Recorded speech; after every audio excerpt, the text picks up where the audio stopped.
chapter 20, verses 19 to 26. The scribes and the chief priests sought to lay hands on him at that very hour, for they perceived that they had told this parable against them, but they feared the people.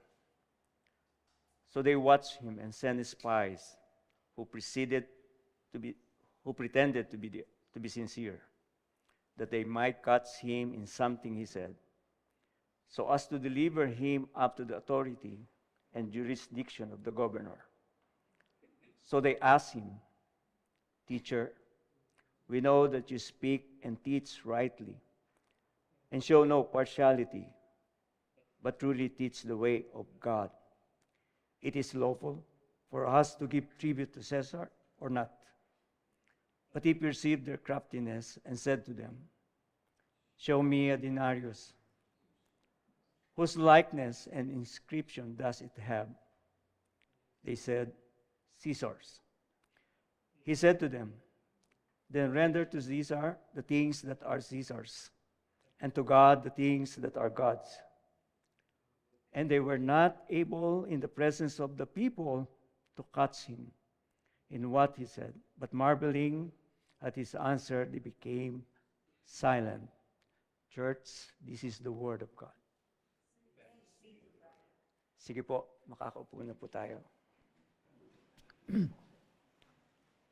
Sabi po ni Pastor Japet, kapag nakita niyo siya rito na siya sa announcement, sa lahat po ng ginagawa sa liturgy natin, ay meron na po kayong idea na hindi po siya magtuturo. So, welcome, Brother Eric. Good to see you po. Makasama namin. Sa mga hindi nga po nakakaalam, si Brother Eric po ay nakasama namin po dito. Nagsisimula po ang cruciform ay kasama na po natin. Sabi nga ni Pastor Japet na endorse po siya sa CLC Pateros. But before sa ating pong preaching, let's pray first po. Manalangin po tayo sandali. Heavenly Father, we just want to thank you for this time that we are able to worship you in this place. And even, Lord, the preaching of your word, may you continue to open our eyes, our hearts, so that we may able to receive whatever you want us to receive. May you bless the preaching of today's word, Lord. We entrust to you everything in Jesus' name. Amen. Sa mga kapatid, in my work, ako po ay empleyado ng isang company. And if there was a serious matter that happened doon po sa company, when I confronting yung aming pong partner, yung vendors, ay parang po sila ay hindi mag-explain ng mahaba or mag-alibay doon sa mga nangyari. I always drive po yung question to answer only by yes or no. Gusto kong sagutin nila lang ako sa isang yes or no answer. And their answer will determine kung ano po yung mali, kung ano ang hindi tama. And mako-corner po sila. Mako-corner sila doon sa aking pagtanong sa kanila. Wala silang magagawa kundi sagutin na lang ito ng yes or no. Mga kapatid, ang ating pong makikita ngayon na may titulong Give God what belongs to God, what belongs to Him. Ang salaysay po ni Lucas, doon po sa ating talata na binasa, Luke 19-26, ang salaysay ni Lucas ay nagpapakita kung gaano paghahangad ng mga eskriba at mga pinunong pare na makakita ng pintas kay Jesus upang siya ay hulihin at tuluyang baliwalain na siya ang Mesiyas. Hindi nila pwedeng hatulan si Jesus dahil wala silang otoridad, dahil nasa ilalim sila ng pamamahala ng mga Romano. At ito lang ang may karapatang, sila lang, mga Romans, ang may karapatang humatol. Kapag napatunayan na si Jesus ay nagkasala sa pamahalaan at ang pagkakasala ay rebelyon o pag-aaklas sa gobyerno, ay tuluyan na siyang mapaparusahan. Magagawa nila ito sa tulong ng mga Hudyo na sumusunod kay Jesus. Kaya gumawa sila ng paraan ng pagtatanong kay Jesus. Yung inaasahan nilang sagot ni Jesus na maaring magalit nga ang mga Hudyo, the Jews, upang dalhin siya sa gobernador o pinunong namamahala sa kanila. Subalit, dahil sa nahalata, perceive, ni Jesus ang totoong layunin nila, ay hindi ito direktang sinagot ni Jesus. Bagkus, sa pamamagitan ng pagbalik ng tanong tungkol sa denaryos, ay lumabas ang tunay nilang kalagayan na naging dahilan ng kanilang pagkabigo na mahusgahan si Jesus at tuluyang silang manahimik. Ang sentrong mensahe po, the central message of today preaching is, while we have the obligations to civil authorities, our ultimate allegiance belongs to God alone. Habang mayroon tayong tungkulin para sa mga tagapamahalang sibil o government, ang ating sukdulang katapatan ay nauukol lamang sa Diyos o sa Diyos lamang. At sa ating pong mga talatang ito, tayo po ay dinadala ni Lucas sa dalawang katotohanan.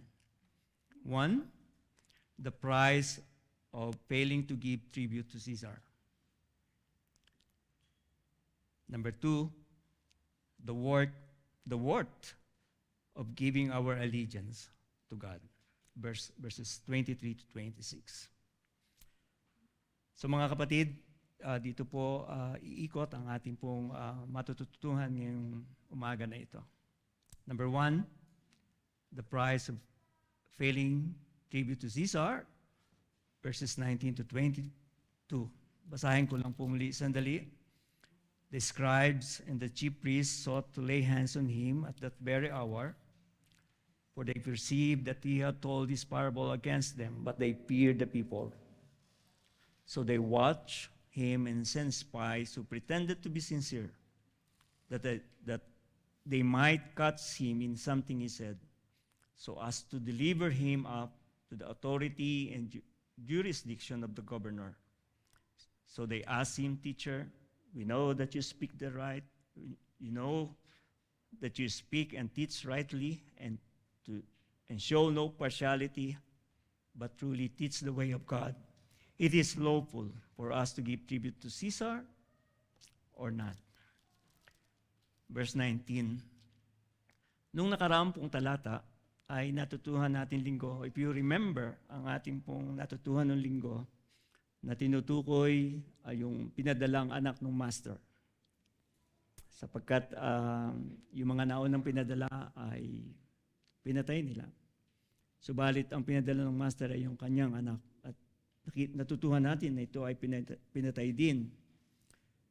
Yung parable, sinasabi ho, ay direktang tumutukoy sa mga scribes and the chief priests.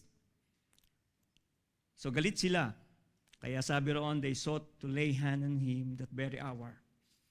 Para bang hindi na nila palalagpasin ang pagkakataon na ito, ngayon na, right now, ay kailangan ang hulihin si Jesus o maparusahan siya. Ipinakita sa parables kung sino sila at mas lalong lumalalim ang galit nila kay Jesus. Kaya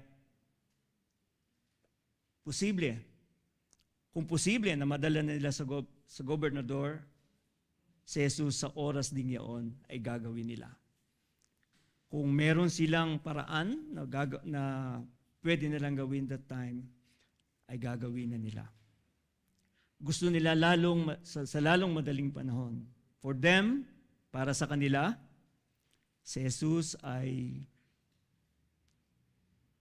blaspheming God.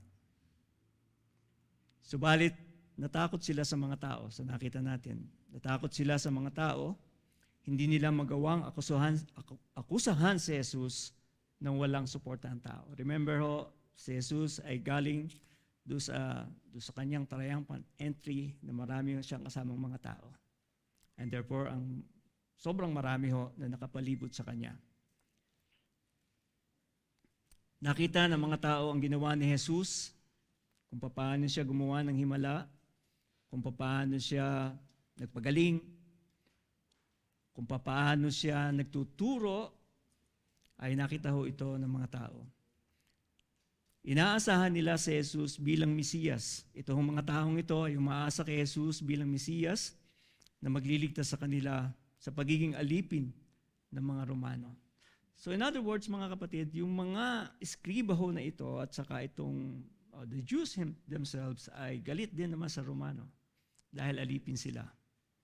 Ang gusto nga nila ay makalaya sila, kaya sila ay umaasa na ang Mesiyas ang magliligtas sa kanila. Na yung Mesiyas na ito, siyempre, kakalaban dito sa gobyerno. Magiging matapang siya at kakalaban sa gobyerno. Sila ang mga taong kasama sa triumphant entry na sumisigaw, "Blessed is the King who comes in the name of the Lord, peace in heaven and glory in the highest." So mga tao pong ito ay naniniwala talaga kay Christ, kay Jesus bilang Mesiyas. Pero ang eskriba, sinabi nga ho, na kailangan baguhin ng mga eskriba, ng mga Pariseo, ang isipan ng mga ito. Makumbinsi sila na si Jesus ay hindi totoo. Verse 20. So they watched him and sent spies who pretended to be sincere that they might catch him in something he said, so as to deliver him up to the authority and jurisdiction of the governor. So tinitingnan nila ho ang Panginoong Jesucristo at malaman nila kung anong sasabihin ng Panginoong Jesucristo na sa ganon ang kanilang sasabihin ay maging paraan na ito upang si Jesus ay kanilang hulihin or ipadala sa gobernador. So nagpadala sila ng spies para mahuli nga o malaman nila ang sasabihin ng Panginoong Jesucristo. Upang mahuli si Jesus sa kanyang sasabihin ay nagpadala sila ng mga espiya, kumbaga ay tik-tik, na nagkunwaring sincero.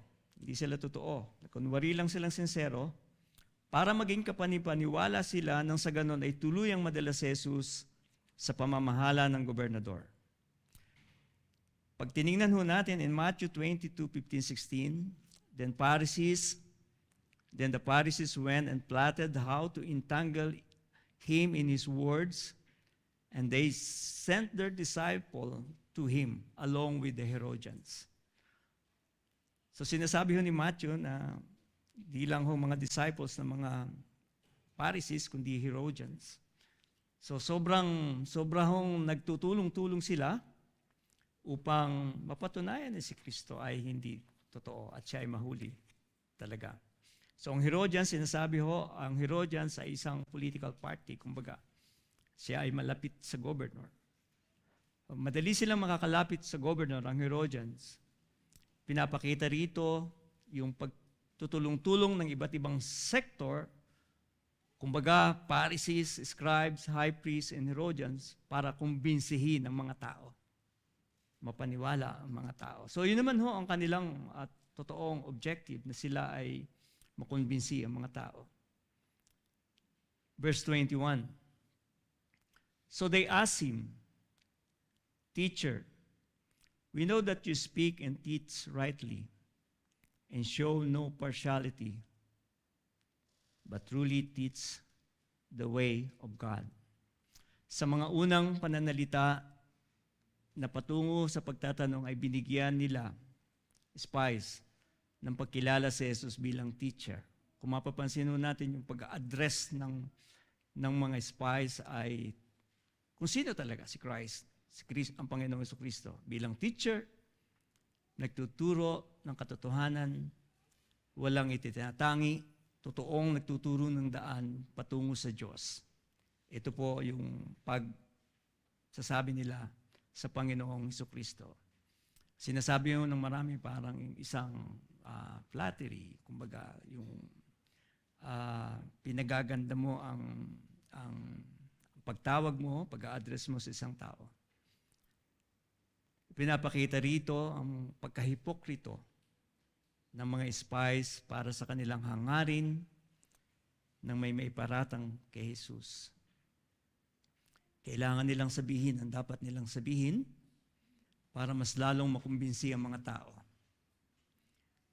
Muli, ang kanilang gusto ay makumbinsi nga ang mga tao na si Jesus ay hindi totoong Mesiyas. So patuloy ho ang ginagawa ng mga scribes. Talagang gumagawa sila ng kapamaraanan upang makumbinsi talaga ang mga tao. Umaasa sila na sasagot si Jesus sa isang katanungan na sila ay magagalit sa Panginoong Jesucristo. So ito po ang tanong, verse 22. Is it lawful for us to give tribute to Caesar or not?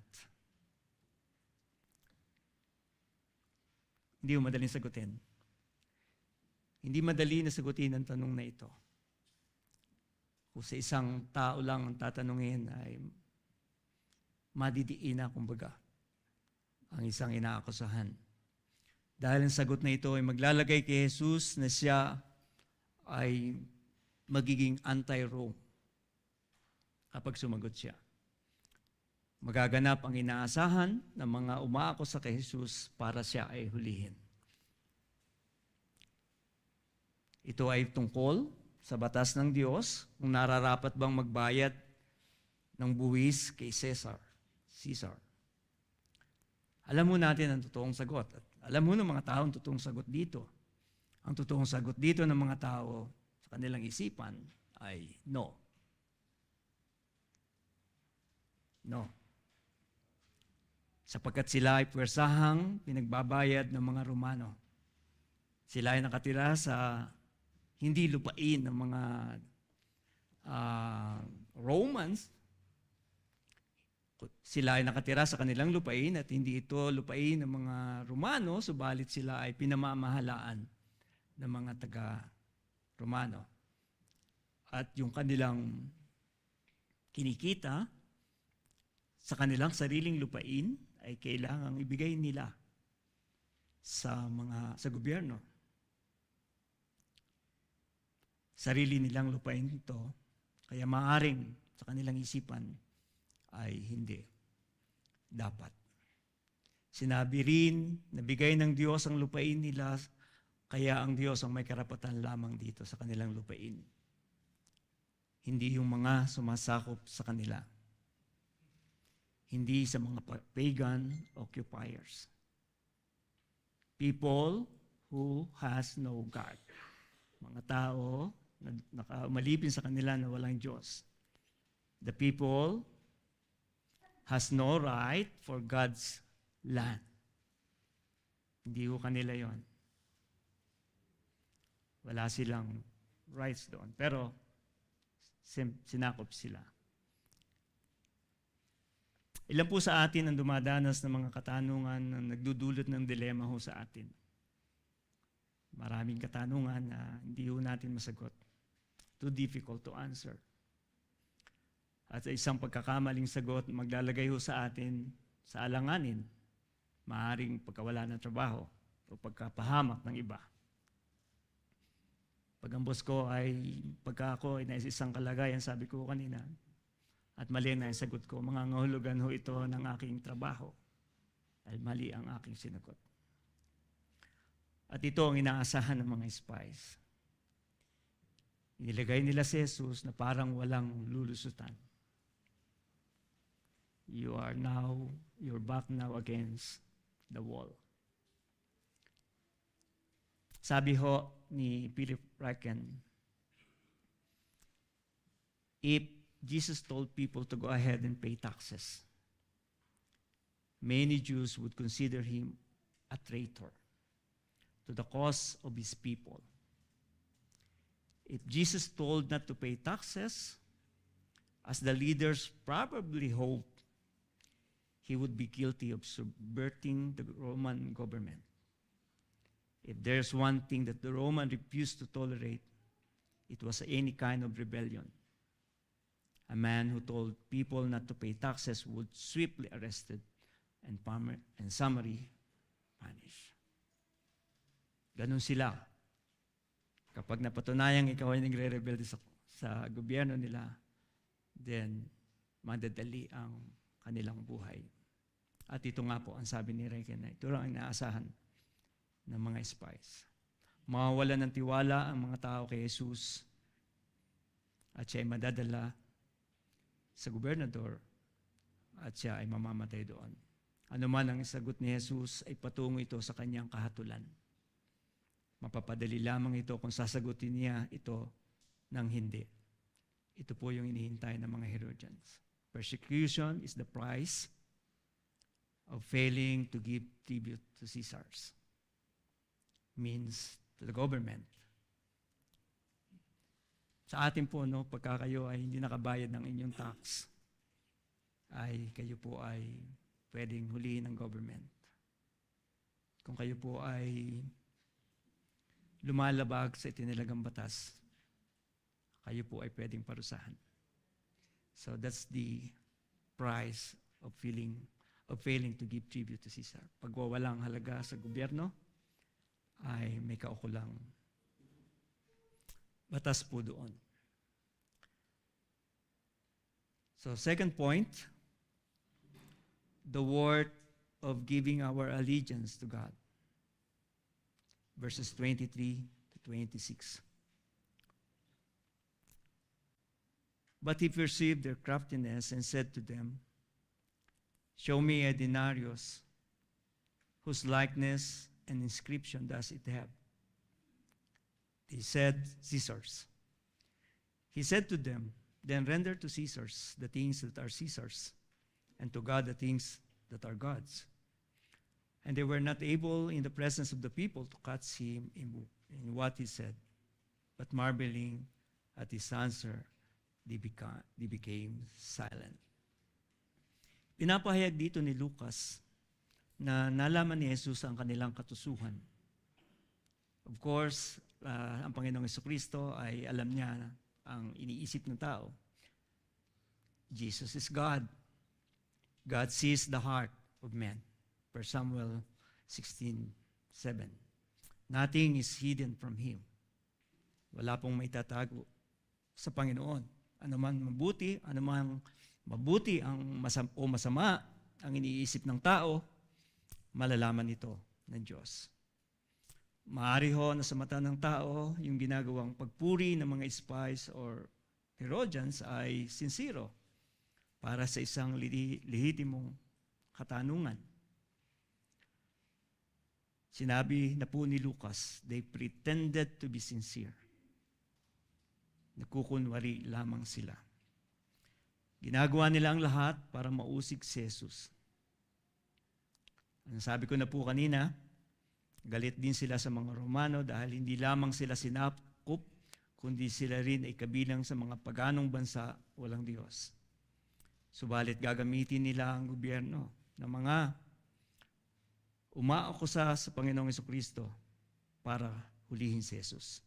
Ito lamang ang nais nila.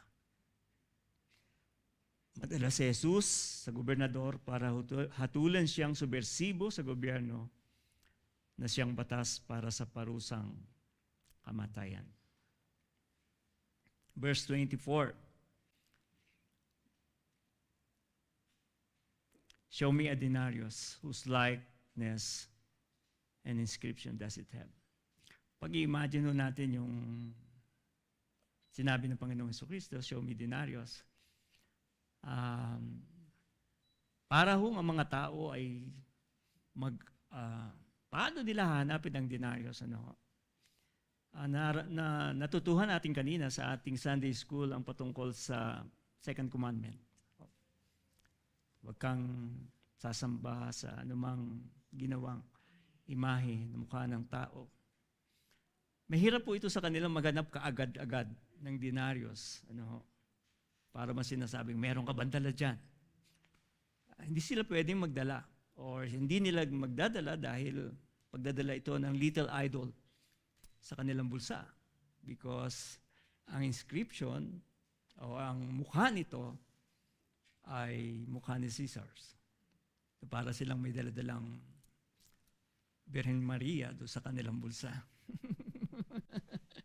So hindi nila ho magdadala. So I can imagine ho yung paghahanap nila ng bring me. Hindi ho madali sa kanilang maghanap. Pinahayag dito, pakita kayo sa akin ng denarios. Sinasabi na dahil nasupresa sila, maaaring di kaagad nila ito napakita.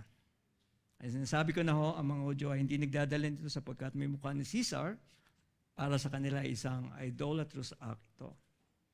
So ma-imagine natin kung paano hanapin niya yung salapi na yun. Hindi sila handa rito. They are supposed to surprise Christ or Jesus, pero sila nasupresa nung balikan sila ng Panginoong Hesukristo ng katanungan. Maybe the question is very brilliant question ng mga scribes, but Jesus is more higher than them. So hindi sila, so nasupresa sila rito. Sinabi nila, may mukha ni Caesar at may tatak ni Caesar. Sabi roon yung, if we can show the coin siguro, ito po. Ito po yung denarius, mukha sa kabila at yung inscription sa kabila. Sinasabi ho ng marami, may mukha ni Caesar at may tatak ni Caesar. Ang ibig sabihin nung yung nakasulat doon ay the son of divine Augustus. Yung si Augustus Caesar, ang sinasabi the son of God. So para sa kanila ay hindi ho ito karapat dapat dalhin. Sinagot ng mga tao, ayan. Ang isasagot ng mga tao ay yung aayon sa kanila. Kanino mukha ang naandyan? Teka lang ho, parang nawala ang aking ayan. So, emperor ho ng Rome, si Caesars. Ginagamit nila ang pera dahil nasa pamamahala sila ng mga Romano.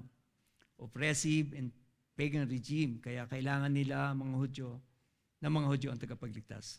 Para bang ang Roman are crying out, yung mga Romano sa mga Hudyo, sila'y miyak, give me my money. Sa tugon ni Jesus ay hindi nila inaasahan. Verse 25. He said to them, then render to Caesar the things that are Caesar's, and to God the things that are God's. Ang tugon ni Jesus ay hindi nila inaasahan. Bilang nasa ilalim ng pamamahala ni Caesar ay may tungkulin silang dapat kilalanin. Kailangan nilang ibigay ang dapat sa tagapamahala. Pagbabayad ng buwis, iba't ibang uri ng buwis mula sa kita ng kanilang lupa. Ayaw man nila, ay kailangan nila itong gawin. Maganda ho ito ang sinabi ni Johannes Norval Gildenhuys. Sabi rito, in this reply, there's no evasion of the question put to him, but a clear and straightforward declaration that they must pay Caesar's tribute and everything due to him as their ruler. Under God's providence, the course of history has been arranged so that they may have been brought under Roman domination, and through their free use of Caesar's coin, they have shown that they acknowledge Caesar as their earthly ruler, and therefore they are under the obligation to pay to Caesar what is due to him. So kailangan nun nila talagang magbayad ng kanilang buwis. Sa ating panahon, mga kapatid, atin din kinikilalang pamamahala ng mga taong nakatalaga para magkaroon ng kaayusan ng ating bayan. Lahat ng tao ay sakop ng pamahalaan at may katungkulan tayo na magbayad ng lahat ng uri ng buwis. Hindi nga sabi nga ng isang nagtuturo, hindi mahalaga kung paano ito ginagamit ng gobyerno. Hindi pwede na, no, I will not pay taxes because hindi naman nila gagamitin ito ng tama. Kahit saan ito gagamitin, kahit kung paano ito gagamitin, ang mamamayan ay kinakailangang magbayad ng buo bilang ating tungkulin.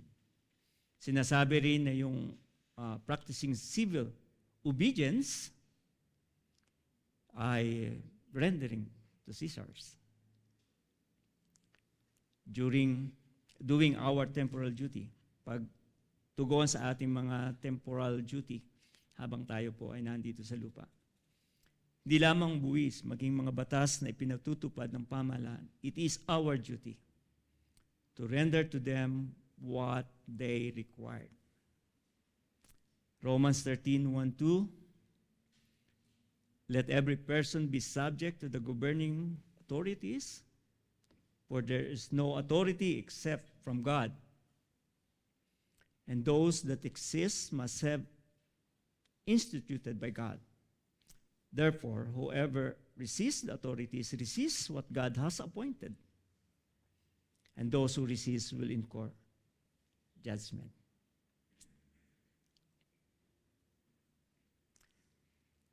To God, the things that are God's, sabi ng Panginoong Hesus, ibigay sa Diyos ang para sa Diyos. Kasunod ng pagbibigay sa pamahalaan ay ang pagbibigay sa Diyos. Mula sa mas mababa tungo sa mas walang katapusan, higit sa lahat. Mula sa pinuno ng bansa tungo sa hari ng buong kalangitan. Ano nga ang sa Diyos? Ano nga ba ang para sa Diyos? Romans 11:36, for from Him and through Him and to Him are all things. To Him be the glory forever. Lahat, maging ang salapi na may mukha ni Caesar, ay para sa Diyos. Pati ang kanyang pamahalaan. Maging ang buong pagkatao, ang ating buong pagkatao, ay para sa Diyos. Ang ating pagsamba, ang ating lubos na pag-ibig, ang ating katapatan, ay para sa Diyos. Bakit hindi ibigay sa Diyos ang para sa Diyos? At maging matapat sa Diyos. According to Tom Wright, Jesus' own accusations against his contemporaries is that they have consistently failed to worship their true and living God. To live as his own people before the world, the very temple itself, the place where Israel was supposed to come and to give God what his own. In worship, prayer, holiness, and sacrifice, the temple had become a brigand's lair. Kung maalala natin po sa mga naunang talata, kung paano nagalit ang Panginoong Jesucristo sapagkat yung panambahan na supposedly ay lugar ng panalanginan ay ginawa nilang lugar para sa kanilang komersyo o kanilang mga pangkabuhayan. Doon sa dapat ay kanilang ginagawang panalanginan. So they failed to worship God. They failed to honor God. Hindi nila ibinigay ang para sa Diyos. Verse 26, the last verse, and they were not able in the presence of the people to catch him in what he said. But marveling at his answer, they became silent. Sa pagkakataon na ito ay hindi nila nahuli si Jesus dahil sa mga sagot ng Panginoong Jesucristo. Sa halip sila ay namangha at tuluyang nanahimik. The accusers became the accused. Sabi ni John MacArthur, dapat repentance, hindi silence. Ano po? Sabi niya, sa halip na dapat humingi sila ng kapatawaran dahil hindi nila binigay ang sa Diyos. Ang para sa Diyos ay naging silent lang sila. What a failure on their side at that time. Umaasa sila na sa kanilang pamamaraan ay mahuhuli nila si Jesus sa kanyang isasagot at ang mga tao ay aayon sa kanila. Para ba sinasabing, nice try, good try. Napakita ni Lucas dito na yung mga nag-aakusa kay Jesus ay totoong guilty. Itinuturing silang mga Diyos, sumusunod sa kautusan, subalit hindi nila ibinibigay ang para sa Diyos. Ang totoong pagsamba sa Diyos, ang katapatan sa Diyos. Punta tayo sa Luke 23, verse 1 and 2.